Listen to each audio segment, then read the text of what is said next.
Let's do it. Yeah, let's do it. Let's do it. Let's do it. Let's do it. Yeah, bitch, I'm in the land. Business where I stand. In and out my city, they gon' tell you Peter Man. I do what they can. I got me some fans. P gon' do it. All these niggas doing what they can. Yeah, that beef for polish. How I teach these niggas phonics.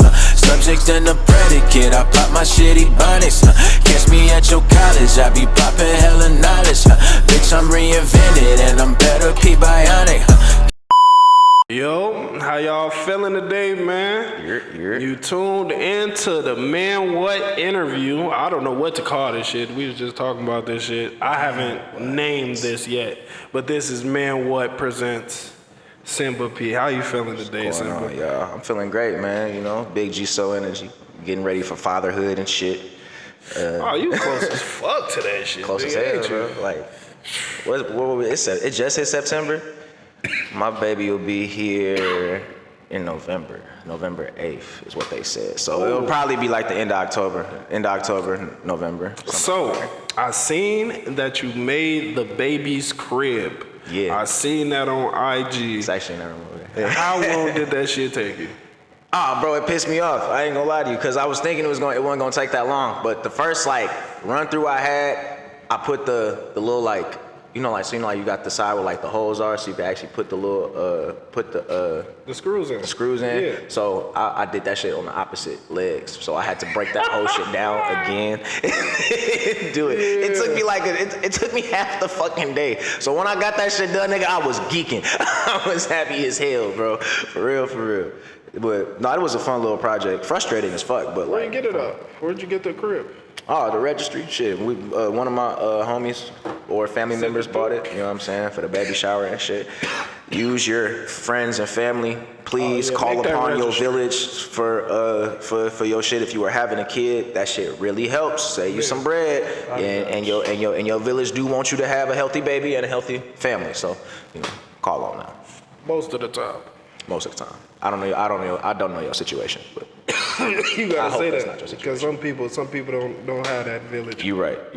And they gotta call on them. And if you're not calling them, man, find them. It's important to have a village. They gotta call. Some of them gotta call on the government. That's facts. That's their village. That's facts, and they not doing much for niggas right now, to be honest with you. But shit, so I wanted to start with the scope of new hip hop. Okay. You wanna cook? All right, let's cook. I just want to start here. You know what I'm saying? Cause I see what the Thinkers is doing, and the type of music that y'all make, which is a lot of substance-based music. Mm-hmm.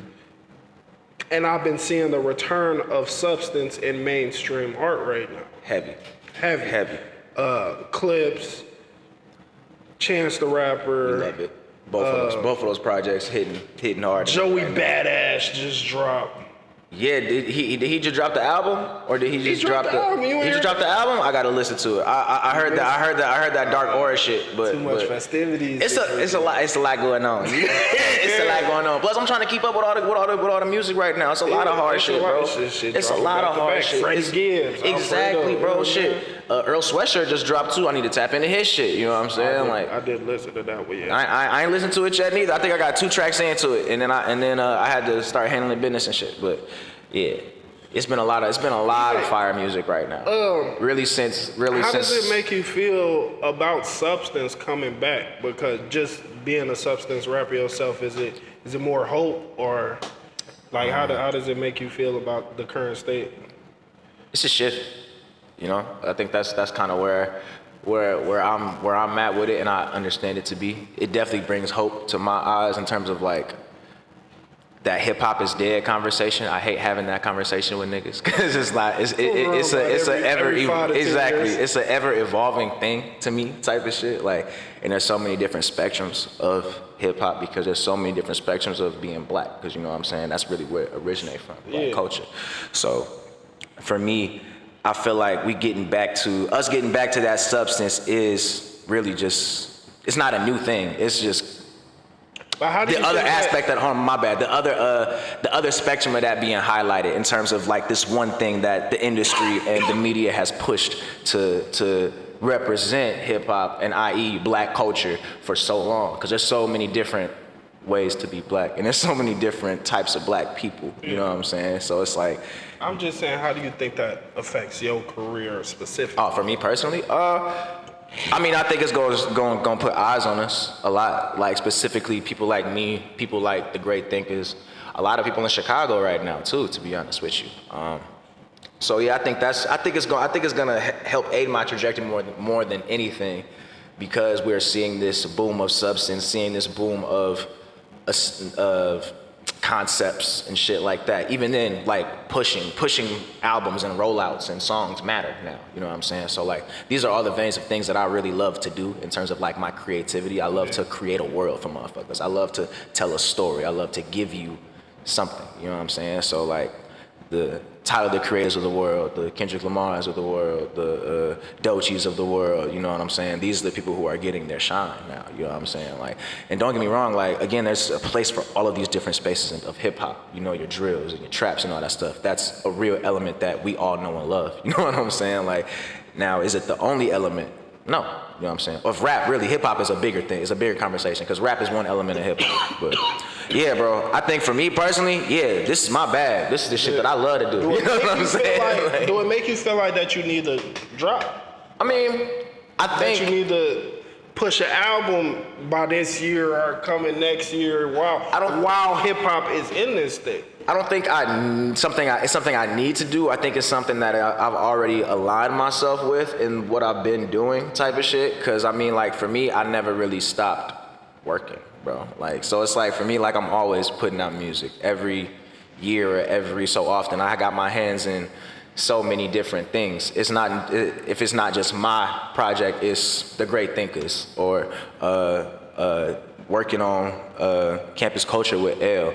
And things like that, you know what I'm saying? Shout out campus culture, shout out L, you know what I'm saying? Like, I'm everywhere, bro, like the educational aspect of shit. So it's like, this is already what I've been doing type of shit. So for me, it's kind of like right on time. Exactly, it's just pushing it more. It's just right on time. Okay, now it's just time to go harder than I ever been type of shit. Cause I mean, I got a kid on the way, so it was already that type of shit for me.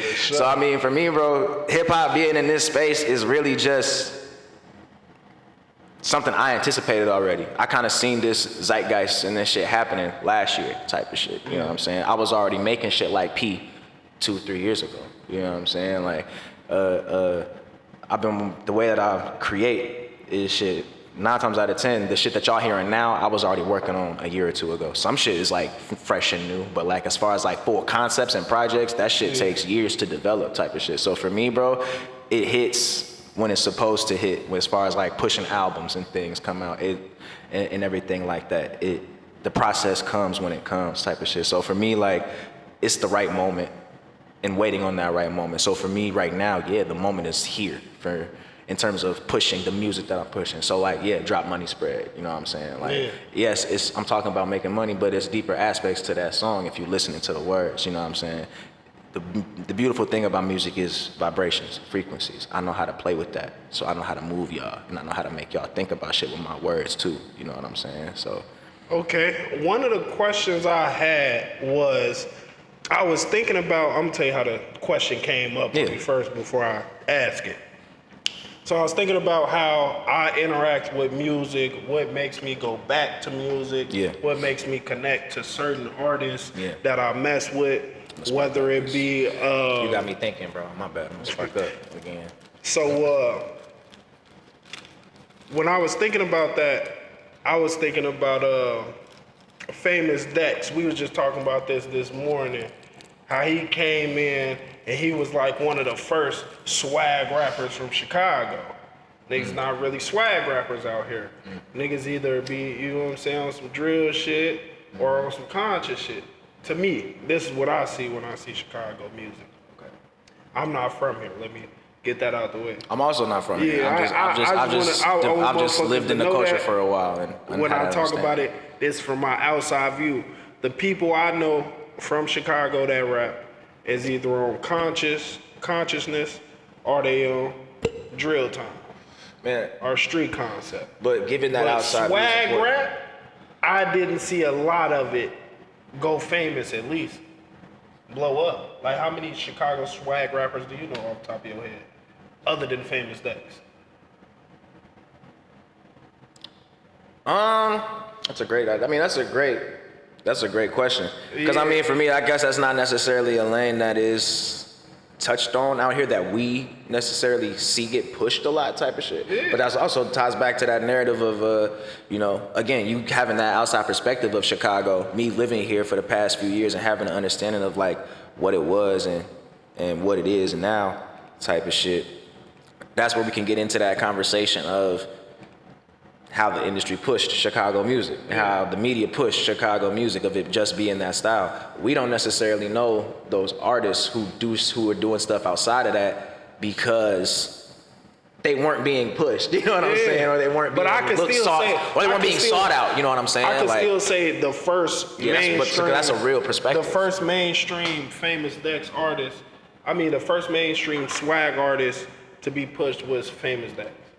From Chicago, Yeah, when it came to talking about drip, when it came to talking about all those other things, that's definitely what Dex was talking about. Because I want to get back to the point. So I was using that, right? Mm-hmm.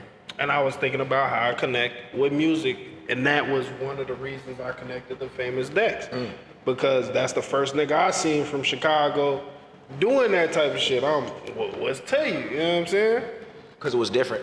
So the question that I wanted to ask you is there anything consciously that you're doing to connect to your fans or the people that may reach you that might give them that moment, oh, this is the reason I mess with him, or are you just going through it, worry about being yourself and, you know what I'm saying? I mean, for me, I'm definitely always being myself, but I'm also a man of the people. So that's one of my biggest things that I pride myself on is one, being an educator and being in the community. So like a lot of the people who support me, I know them personally. You know what I'm saying? Like I can actually reach out and touch them. You know what I'm saying? But even then, like providing experiences for them, specifically in Champaign and out here. So when I dropped As Above, So Below a couple years ago, we did a listening experience where I performed some of the songs for some of the supporters that showed up. We did a collaboration with New Era, the dispensary, you know what I'm saying, out here and in Champaign. We did one in the green room over there where, you know, we had certain deals going on with them type of stuff, you know what I'm saying, for some of the supporters who bought the album, you know what I'm saying. So like if you had not even just bought the album, but at that point it was downloading it and streaming it. So if you had showed us that you had downloaded the project, you know, like you get like a pre-roll or something like that, you know what I'm saying? Like stuff like little things like that. And even then, like what we just did recently with P, I wanted to really connect with my fan base, and I just released it at first on this platform called Even. That's kind of like outside of the distribution platforms and things like that. So it's not necessarily like United Masters. They actually just did a collaboration with them, but it's not like DistroKid or anything like that where you're getting your music sent straight to the streaming platforms. You're putting your music out there yourself, kind of like Bandcamp, you know what I'm saying? And you can sell the merch on there and things like that, and people will actually buy the music from you. So that's kind of what I did. I put the project out, I think was for like maybe $10 or something like that, you know what I'm saying? And then really, if you had, I did a bundle thing as well where I was dropping these hats called, you know, like the Proper P hats, you know what I'm saying, a Proper P beanie. Yeah. And you could buy it with the album type of thing, you know what I'm saying? Exactly, you know what I'm saying? Like, but then you also have other artists like Mick Jenkins who are doing stuff like that. That's kind of where we got the model from, you know what I'm saying? And then you also seen Chance doing stuff like that too, you know what I'm saying? But like for his, it was the CD type of shit, and you can put your phone to it, and it can download the project. You know what I'm saying? Well, he was talking about. I even seen, not to cut you off. No, you good. But I even seen what Chance was doing. He was doing the listening rooms. Yeah, providing experiences. Yeah, you know what I'm saying? Providing experiences. So like he said he had people sitting down and writing their thoughts afterwards. Come on. You know what I'm saying? While they sitting there on like a beanbag chair, everybody has like these notes or whatever, and excuse me if I don't remember this 100% correctly, but it was similar to this. And it was like a listening experience, and then you kind of get to create yourself. And he said he was even taking notes. Like if there was anything out that notebook that they wanted to give him, he was giving it to the people. Exactly. You know what I'm saying? Exactly. And giving them that opportunity to.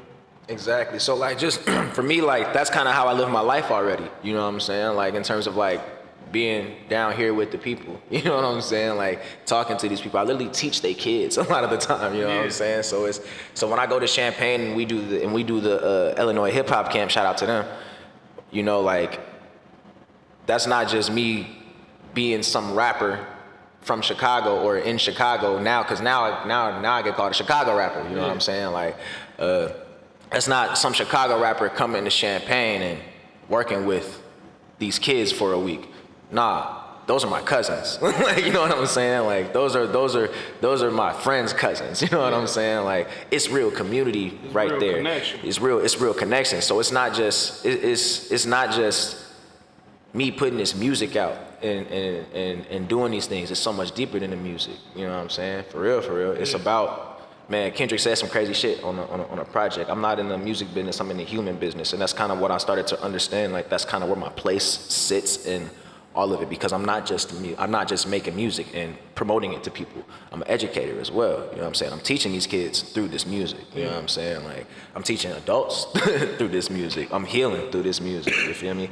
So like, as far as like connecting with people, it's more so finding more. For me, I'm trying to find more ways to connect with like fan bases, supporters, and things like that. So a lot of that is trial and error. So doing shit like Even and having things like the As Above, So Below listening party and those performances, getting people like ASAP to hop on stage with me, JB, Sky. You know what I'm saying? Like, providing experiences for people more than just a show. Like, I want to keep providing experiences for people to connect with them, and not just to be on stage with them, to talk to them too. Like, you know what I'm saying? Like that, I was at the Dollar and the Dream shit that JID did, well, his version of the Dollar and the Dream tour. They put me on that little, a lot of y'all niggas shouted me out for seeing me in that promo too. I appreciate that. That shit was cool. But so watching shit like that intentionally is what I'm doing, you know what I'm saying? Like, that wasn't just me going to see an artist that I know and love. I'm watching how it's done type of shit. Like, my man's is literally signing things for people. And he does that, you know what I'm saying? Like, I've been to JID shows probably since, like, I met him in, like, 2019 at Canopy Club. So since then, I intentionally catch his shows, you know what I'm saying? Because I see how he treats his fans. And that's really how I want to treat, like, my supporters. Yeah, they came to the Canopy? Yeah, bro. I was working security at that show. They literally just posted that shit up on Facebook not too long ago.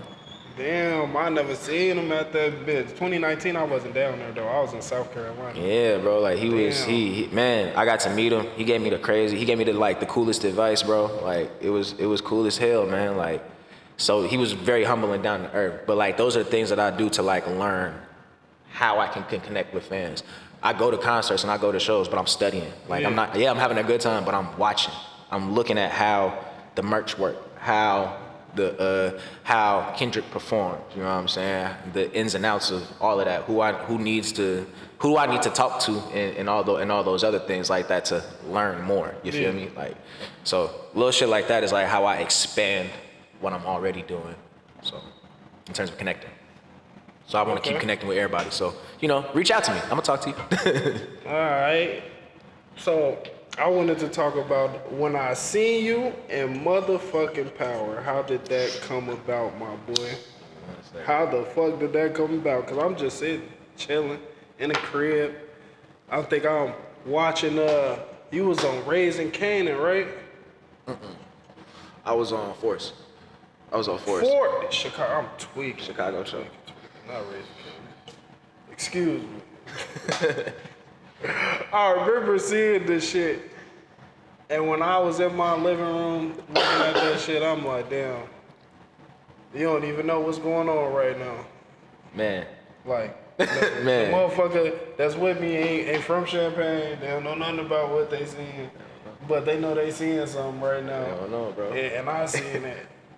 what the fuck wrong with you? Oh, damn. We on that. So how did that come about though, bro?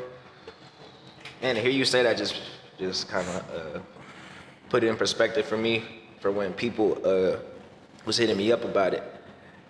Cause I don't think I really seen it like that. Cause for me it was just like an extra role, bro. Like it was an extra role. Like it was like, man. So I'll rewind the story and tell you how I got into acting. Cause that's kind of how I got into Power. Yeah. Cause that shit happened on accident, bro. Like so, like when I moved out here, bro, I was really staying with the thinkers and shit. And my homie Taj, shout out to Taj, I love you, boy. He was working on Empire at the time, type of shit. He was doing a lot of extra roles there, and he had put me on to the Connect. I was with 4-Star Casting at the time, is what he had told me to look into. He said, "All right, you gonna go make this account, and I know somebody. He gonna pull your name." I said, "All right, cool." So, because I was looking for gigs at that time, type of shit. It was COVID and shit, nigga. I was trying to get some work, type of shit. So. I got into, it was really the beginning of COVID. COVID hit right after that. But I was doing Empire for a bit. I was like just doing little extra background roles and stuff like that. And then next thing I knew, later on I got called to do another role. I think that was Paper Girls. It was 50 that show you. was called. 50 didn't hit me. That's 50 hit you 50 Cent did not call me directly. Let's clear that up. I have never met that man. But hey, fuck with me. Anyway. Yeah. I got an email one day. I think it was like I was probably like maybe 2 years into just like doing the extra roles and shit at that time. I got a call, not a call, I got an email from like the 4-Star Casting people. And they was like, yeah, we want you to come on Power. I said, okay, cool. I'm gonna get a little extra role back there. I'm thinking it's gonna be like the usual shit. I'm just in the background doing my shit, you know what I'm saying? Just not really finna be seen or what have you. And then they was like, yeah, so it's gonna be a featured extra role. I said, featured extra role? What does that even mean, type of shit? So I get all the shit I need to go to. I get all the shit that I need. I pull up. I didn't know what the fuck was going on once I got to set, because they had moved me and separated me from all the other extras. They was like, okay, yeah, our bully is here. I said, our bully is here. And what's crazy is I think either one of that day on set or my next day on set, I damn near didn't make it because my car got fucked up and I couldn't afford no Uber at the time, and they damn near paid for my Uber for me to get there, bro, to shoot the scene where we shot Leon, type of shit. Damn. They was like, yeah, no, you're gonna get here. I didn't even know that we was gonna do that shit that day. I didn't know I was gonna be the bully or none of that shit that day. So I get there, bro. I'm meeting, his name is Isaac Keys, the dude who plays Diamond. I'm meeting Isaac. He's like, yeah, what's up? My name Isaac. You know, this big buff ass nigga. Damn, nigga, what the fuck? Wait a minute. I'm in a big scene? That shit crazy type of shit. So we going through the rehearsals and practicing. They breaking down like the lines and shit for us. And next thing you know, cameras is rolling and shit.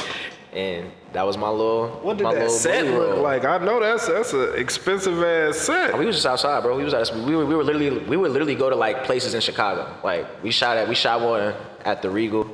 We shot one.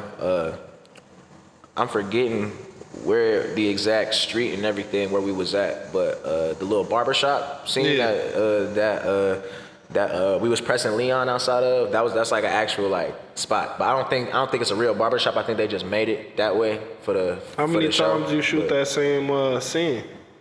We shot it a few times. It wasn't too much though. We didn't shoot it a lot. But every day was crazy, bro. I'm not gonna lie to you. Like being on set, that's really how I learned how to shoot music videos and like how to like my eye for shit, because I want to like act and like direct in my future. So like I started taking classes and shit after that, so I could really like take it seriously. Now I'm really doing like leading roles and shit for short films and things like that. But like when I was on Power, I was just again looking at how the shooter shoots, how the director directs. You know what I'm saying? Like I'm being super attentive, because how it happens is, bro, if they like your look, bro, they'll just move you up You know what I'm saying? Like into more towards the camera type of shit. So I always made sure I came in wearing certain things or having certain options because you brought your clothes type of shit. They had shit for you, but they want you to bring certain shit. So I brought my outfits and I knew how to dress myself type of shit. So I was like, okay, cool. I'm gonna pick certain shit, certain things that I know look this part type of shit, and they just gonna keep me on there for a while type of shit. And I got lucky, to be honest with you. That's kind of how that shit happened. I kind of got lucky and looked the part that they was looking for that. But yeah, that was cool. I got to meet all of them. They're real cool people, bro. They treated me like an actor, like a person. It was pretty cool. You know what I'm saying? It was a super fun experience. You like acting? How that? I love acting, to be honest with you. It's fun. It's super fun because you get to pretend. I get to be somebody else for a little while. But it's also like I'm also an overly dramatic person, regardless. Anyway, like if you know me, you know me. So it's like if you know me, bro, I'm a super like turned up kind of dude. Outside of like, you know, like these situations and these interactions with me type of shit. Like in real life, I'm actually like animated as fuck. So like I've been told that I should do acting my whole life since I was a kid, bro. So like for it to really just happen like that, just let me know like, all right, you should probably take this shit seriously. And then I just started liking it. What would be your dream role? Man, my dream role would be Miles Morales. I want to play the Black Spider-Man. It's gonna take a lot of work. Miles Morales is your dream role. Yes, I may never get it. No, that's why it's your dream role. That's why it's my dream role. I may never get it. One, you know what I'm saying? Like, I don't even know how the contracts work and all the stipulations of when they can actually use Miles for anything outside of a cartoon thing. So I don't even know how that works. But man, if there's ever a time if I could play Miles teen, adult, I don't care. Call me. I want to do it. I want to do it. But you know, that's my dream role is I want to play Miles Morales at least one time. A good one time. I ain't even got to be the main one. Yeah, I just want to do it one little time. Side universes. You know what I'm saying? Just throw me in there, make me a variant or whatever. I love comic book shit, but I love to play a superhero or something like that at least like once or twice. You know what I'm saying? I play a cold ass villain though too. I ain't gonna lie. I definitely play a cold ass villain. Megamind is crazy. Hell no. Hey, Cusco. I'll play Cusco. I'll definitely play Cusco. I'll be a funny ass Cusco. Hell no. Oh shit. Fatherhood. That's what I'm gonna talk about right now. Fuck it. Okay. So, now that you're about to be a dad, yeah. What do you want to instill in your child? What would be the main thing, the main principle that you would want to instill in your child?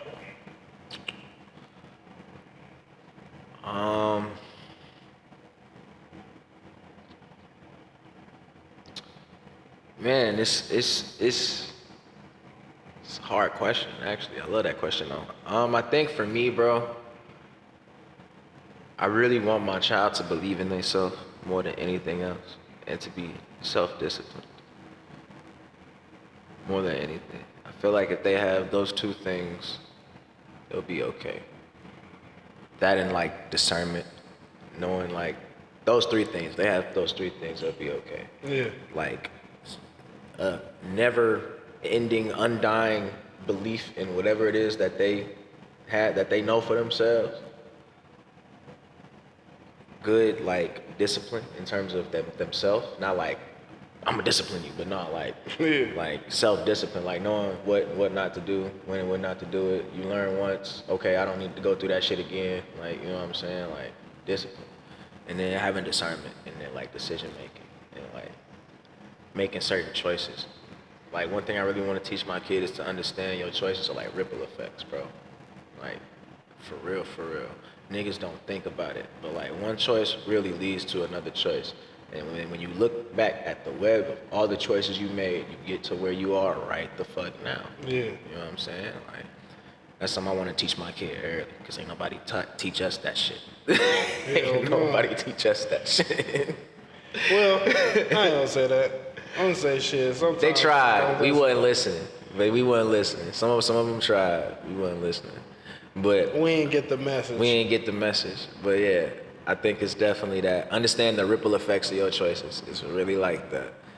It's really like that, because it only takes one day to change everything. Yeah. But I think that's what I want to instill in my kids the most. For real, for real. You gotta know who you are. As long as you know that, bro, you good. I wish you the best luck. Love, brother, every time. Man. I love you, my boy. I love you too, my nigga. For real, It's been another episode. Well, let me not say another one. This is the first interview of Whaaat Ent. You been in this bitch with XO Loverboi. I love y'all. Stay tuned, boy. Yes, sir. Money spread out right now. Go listen to that shit. P2 dropping soon.